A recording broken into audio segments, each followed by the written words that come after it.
Good morning. Welcome back to the Retirement Report. I'm Hank Parrott, your host. All right, I'm going to try to crank along here because I want to try to get through this for the morning's up. So when I talked about costs, the importance of minimizing costs in your portfolio. All right, so when you're investing, understanding how these costs work. I mentioned variable annuities and the high fees that go with that.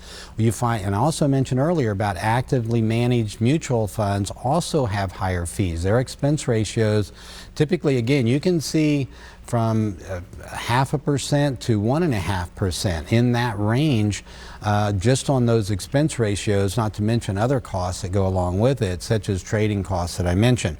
So if you compare that, for instance, to index funds, they're a fraction of that. They're much less expensive, and we look to do that. Lower cost mutual funds basically have tended to perform better than higher cost funds over time, and this is where index funds can be a great way to help control the cost. What this graph is showing is the difference that happens based on costs.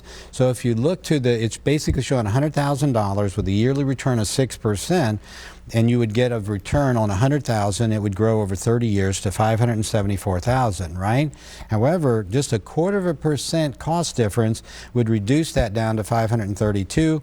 A 0.63 cost would knock an extra 100% or almost 20% off of your return over time.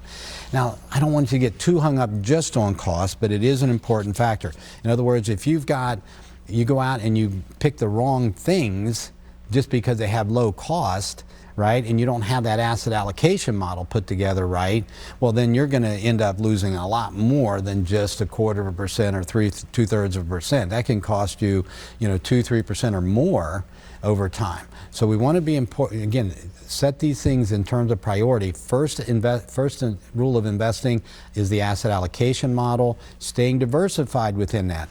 Don't fall into that trap where I've got 10 different mutual funds and I think I'm diversified, but they're all large caps and they all own the same things, right? You got all this overlap and you're not nearly as diversified, and you could really get burnt in the next market downturn.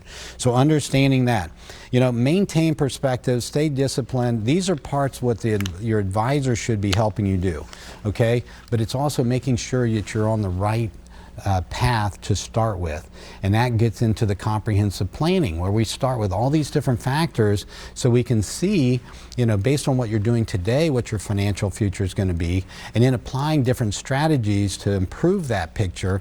And part of that is getting better returns, it's minimizing risk, right? It's minimizing taxes.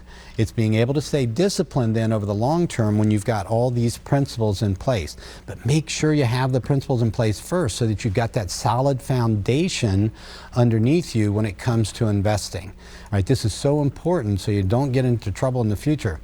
I hope this has been helpful for you this week. I hope these principles, that you take this to heart, and I hope you'll join me here each and every week on the Retirement Report.